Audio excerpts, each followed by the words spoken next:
And now I will introduce Mr. Ian Rivera, who is the National Coordinator of the Philippine Movement for Climate Justice, a movement consisting of 150 organizations throughout the Philippines.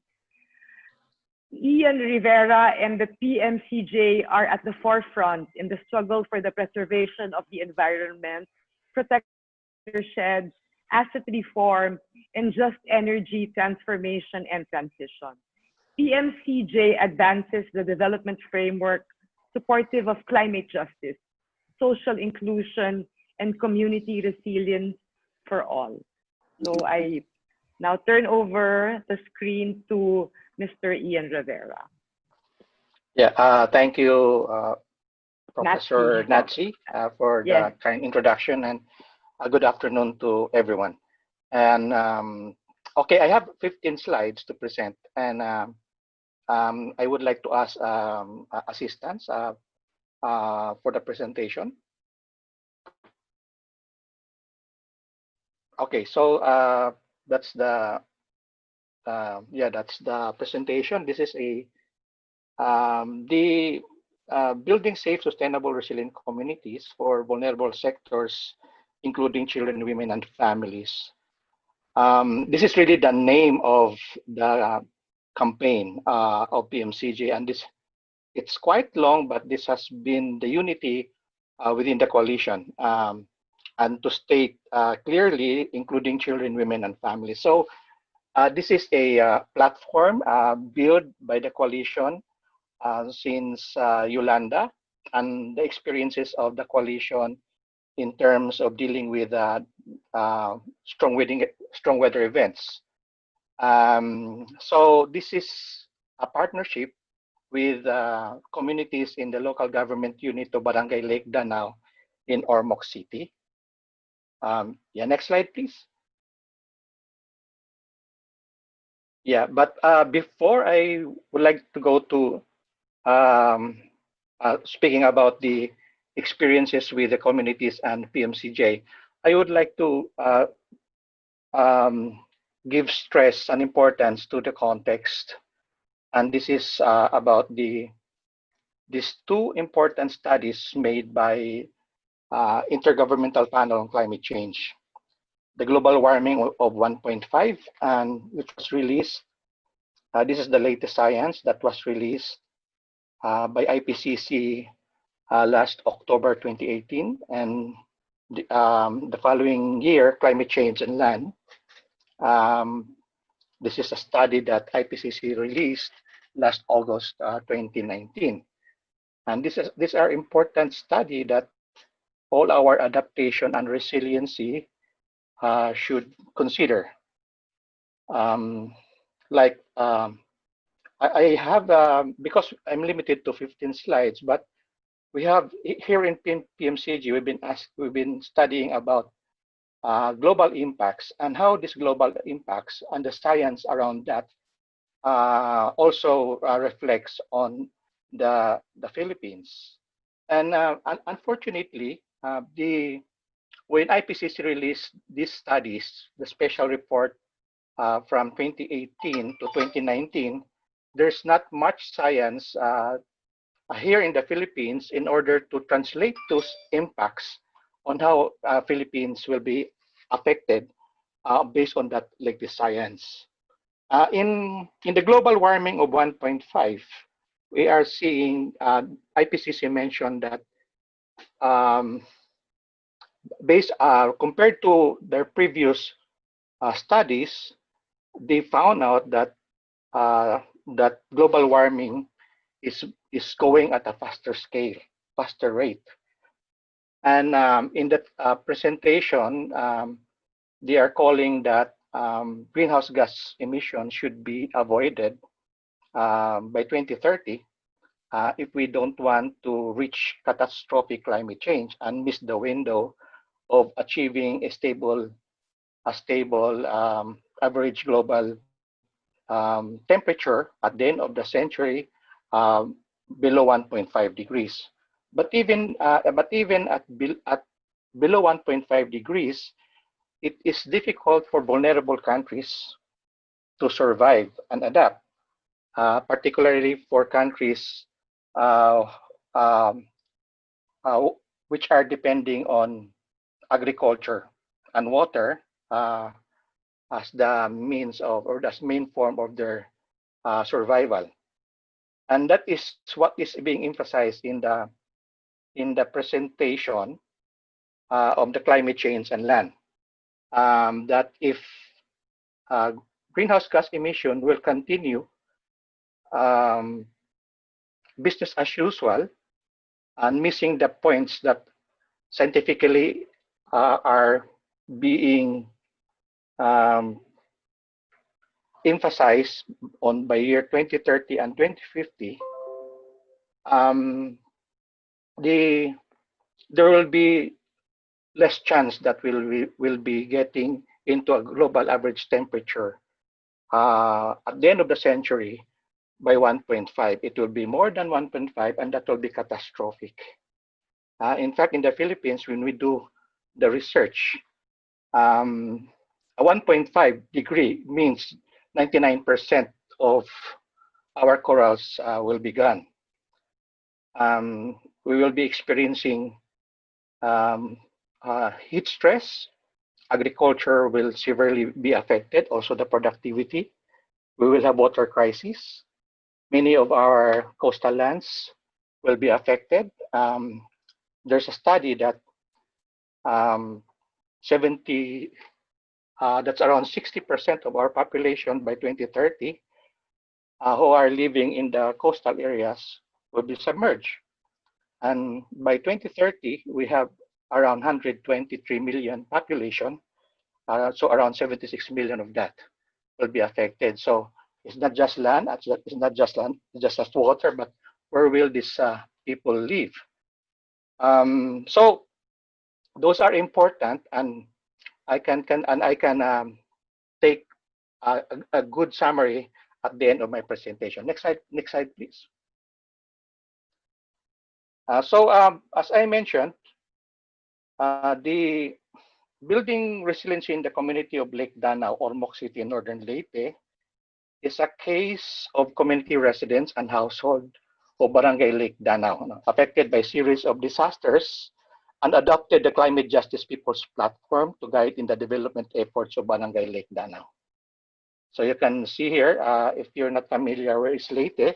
So Leyte is in the middle part of the whole archipelago. So Lake Danao or Barangay Lake Danao is part of Ormoc City. And this barangay was affected by Yolanda and several strong typhoons.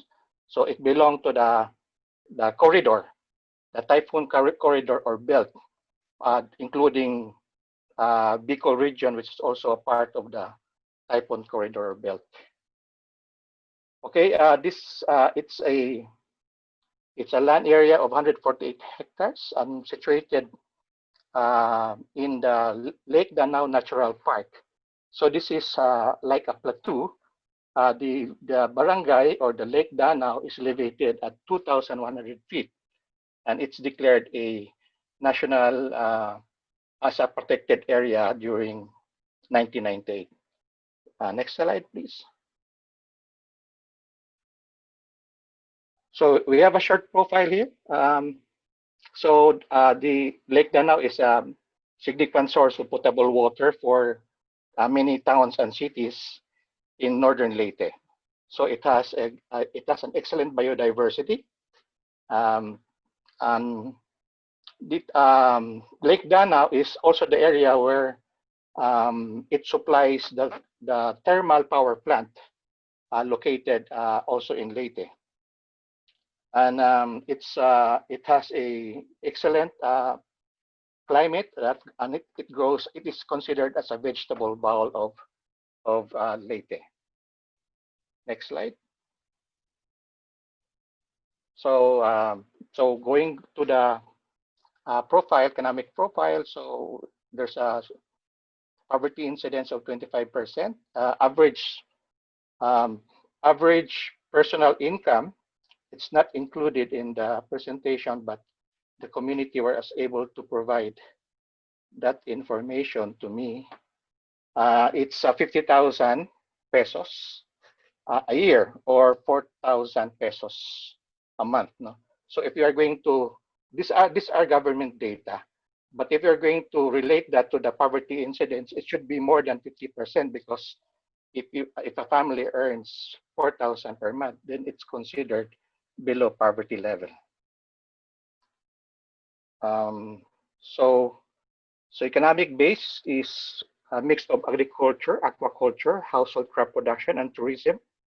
So the climate is tropical rainforest climate, and it grows vegetable root crops, corn, upland rice, banana.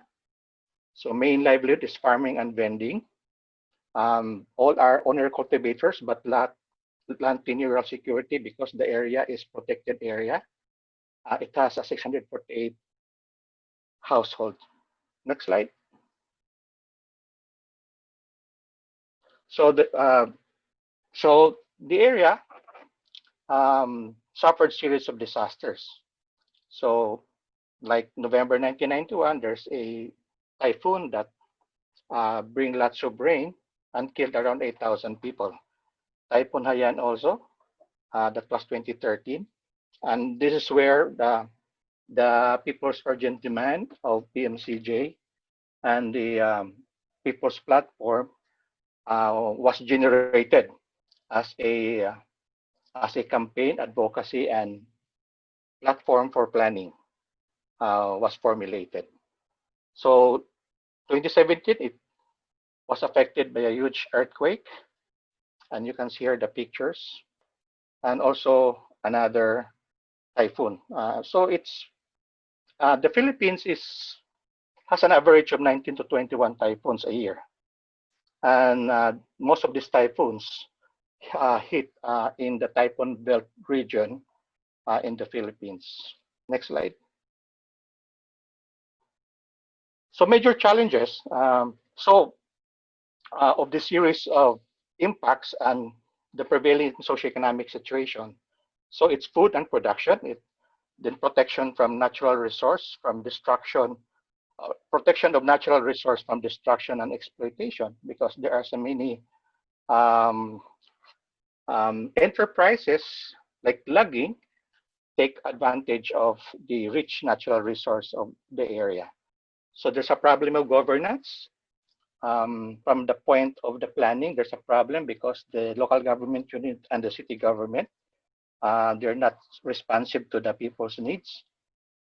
There's a problem of accessing basic social services, security of tenure, because their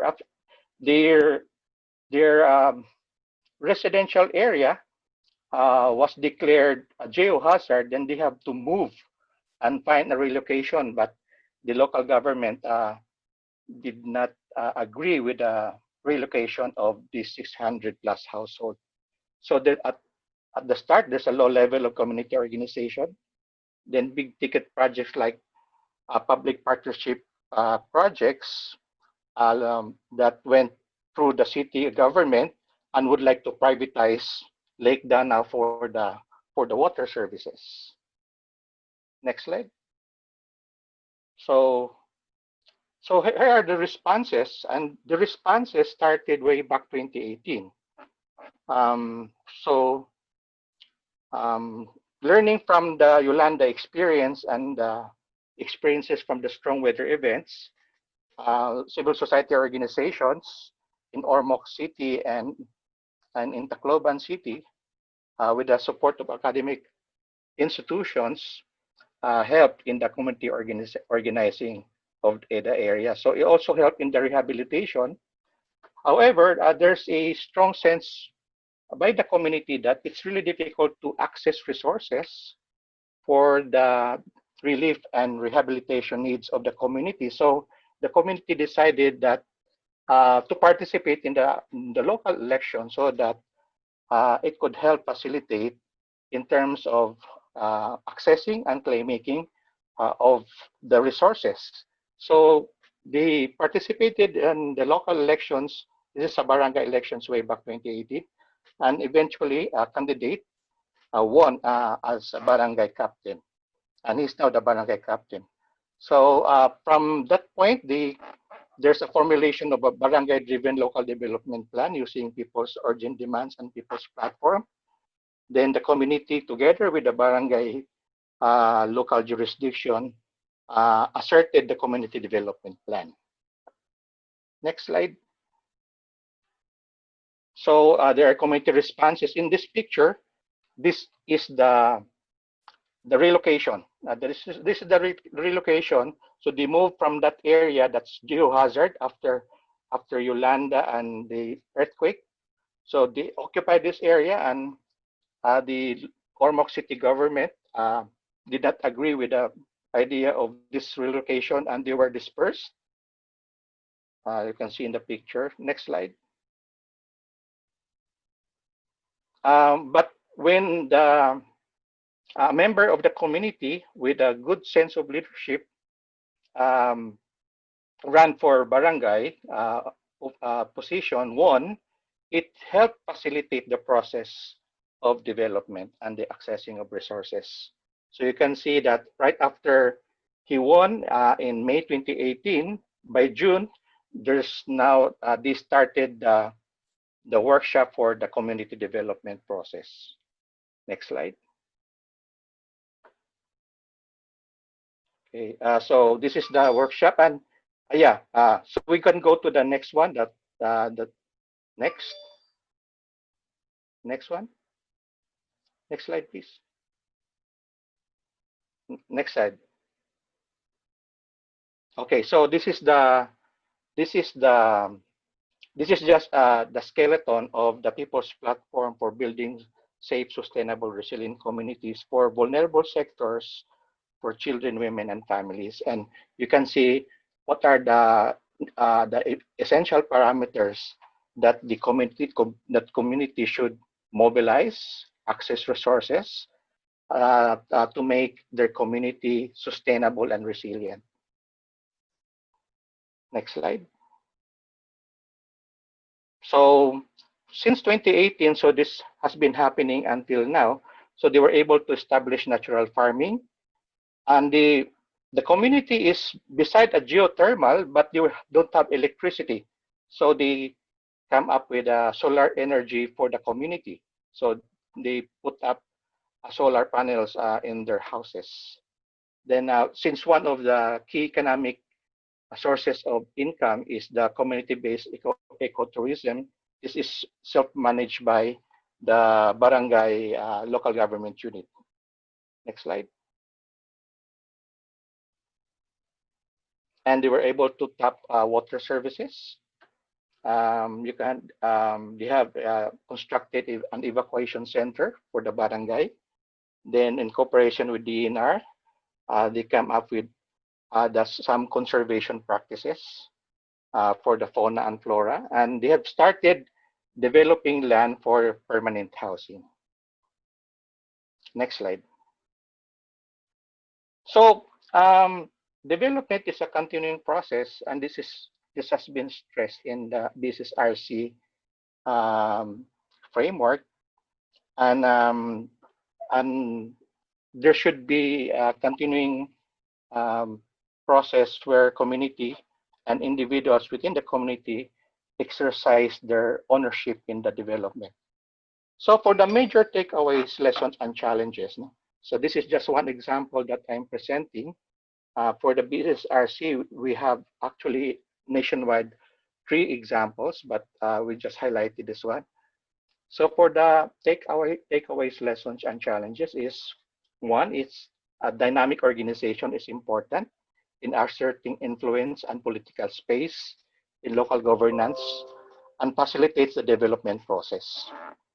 Second is, while climate crisis presents a formidable challenge in adaptation and resiliency building, the existing policies that exacerbate climate change impacts at the early stage hinder in the adaptation, and resiliency building. So what I mentioned here is that in order to help for in resiliency building of communities, policies that destroy environment affects the democratic practices of the people. should not be tolerated. And these are essentially national policies. Like, in order for a community or the communities within the Philippines to be resilient, mining or any extractive should not be tolerated. Since the Philippines is an archipelago, and we are living, the ecosystems are very fragile. And in those ecosystems, you can notice watersheds, river basins.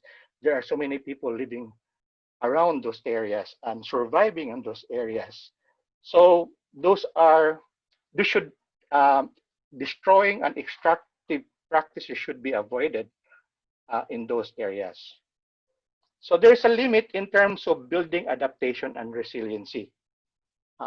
This has been several times confirmed, and even science agreed to this fact. You can see Yolanda, how Yolanda ravaged the Philippines, and you can not imagine what kind of adaptation or resiliency that we can think of and execute with that kind of strong typhoons. And based on science, latest science, stronger typhoons, stronger than Yolanda may come. Same thing with the United States. And when Typhoon Katrina, Hurricane Katrina, and Hurricane Warren, Guardian came up with an article that there's really limits to adaptation. And what should the governments must be doing is to immediately reduce greenhouse gas emission. Number four,